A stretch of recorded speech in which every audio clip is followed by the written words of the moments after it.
شدید بارشوں اور طوفان کی وجہ سے آموں کی فصلیں تباہ ہو گئی ہیں۔ شہر میں کہیں بھی آم دستیاب نہیں ہے۔ بغیر آموں کے شہر کچھ اداس اداس سا ہے۔ لگتا ہے کہ آم کھانے کی خواہش اس بار پوری نہیں ہو پائے گی۔ علی بھی بہت اداس تھا کیونکہ آم علی کا پسندیدہ پھل تھا۔ انہی دنوں میں ایک دن علی اپنے نرم و گرم بستر میں سو رہا تھا اور میٹھے میٹھے خواب دیکھ رہا تھا۔ صبح کے وقت اچانک دروازے پر دستک ہوئی۔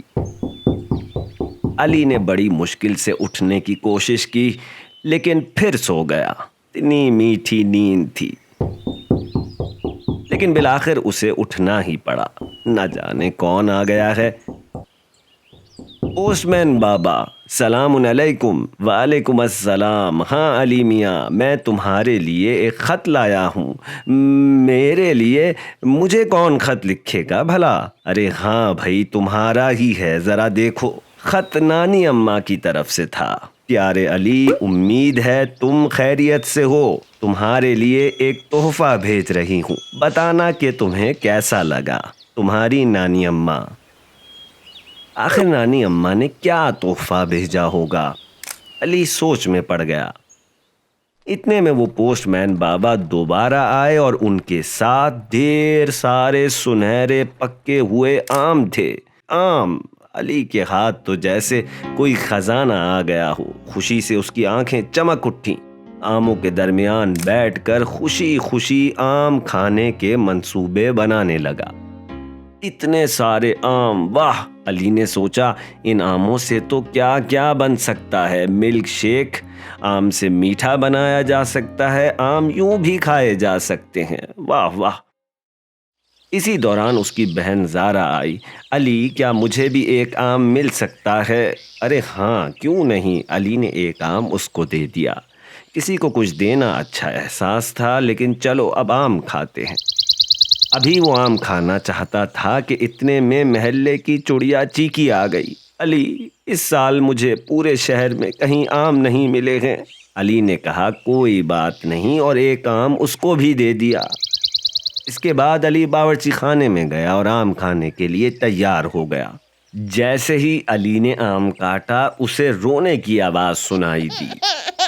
کا چھوٹا بھائی حمزہ بھوک سے رو رہا تھا۔ اس دن تو علی کے پاس دینے کے لیے بس آم ہی تھے۔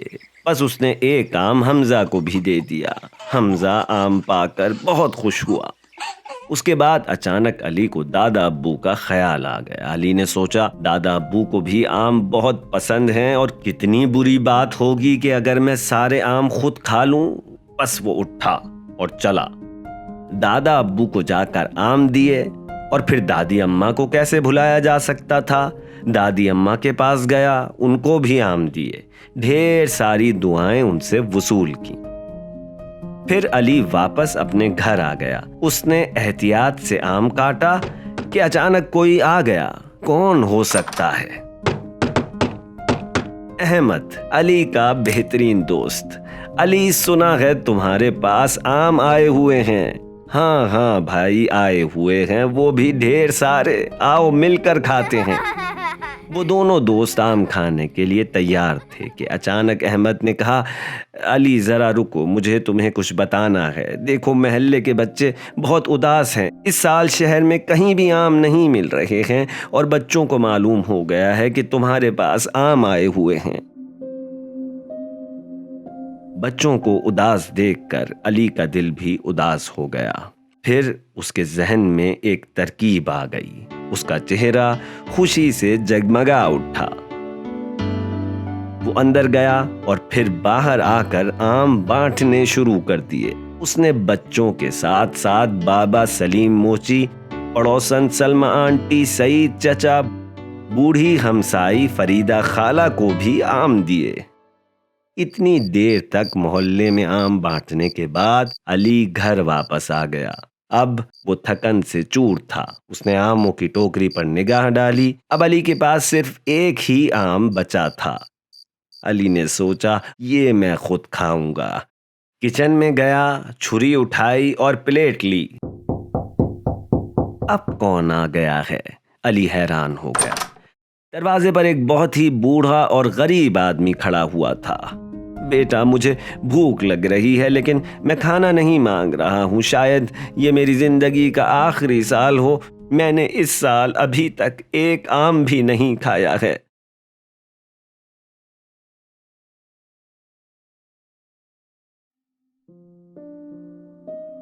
یہ لمحہ علی کے لیے بہت مشکل تھا۔ وہ الجھن میں پڑ گیا۔ صرف ایک ہی آم بچا تھا۔ کیا کیا جائے؟ تھوڑی دیر کے بعد علی نے ایک بڑا فیصلہ کیا۔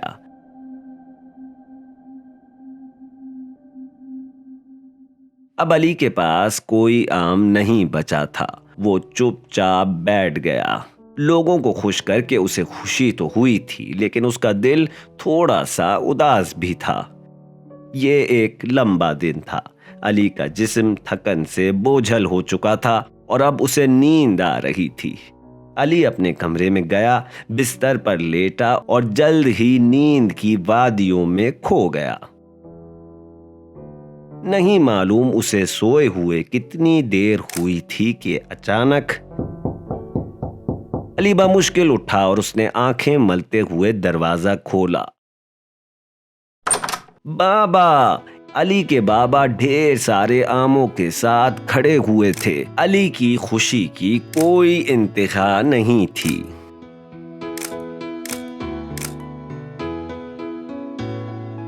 اتنے سارے آم آپ کو کیسے ملے؟ ارے یہ آم میرے ایک قریبی دوست نے خاص طور پر میرے لیے بھجوائے ہیں۔ اس کے بعد علی نے اپنے بابا کو پورے دن کے واقعات سنائے، جسے سن کر علی کے بابا بہت خوش ہوئے اور پھر علی نے بابا کے ساتھ بیٹھ کر آم کھائے۔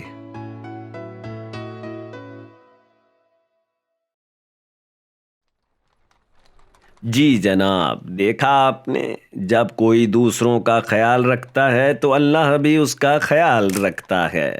چلیے پھر ملیں گے، اب اجازت، خدا حافظ۔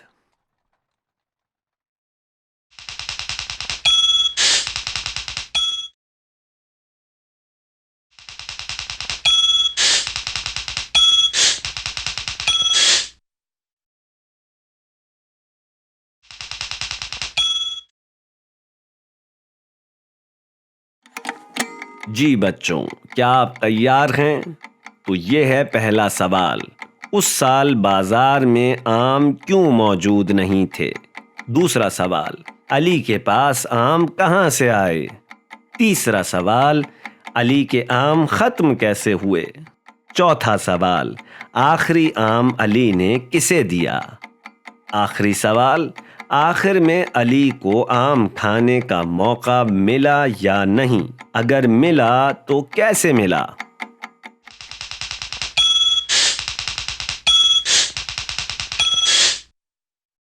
اس سال آموں کی فصلیں تباہ ہو گئی تھیں۔ علی کی نانی نے اسے تحفے میں آم بھیجے۔ علی نے وہ آم دوسروں میں بانٹ دیے۔ آخر میں صرف ایک آم بچا تھا جو اس نے ایک بوڑھے فقیر کو دے دیا۔ جب علی تھک ہار کے سو چکا تھا تو اس کے بابا گھر آئے اور اپنے ساتھ آموں کا تحفہ بھی لائے تھے۔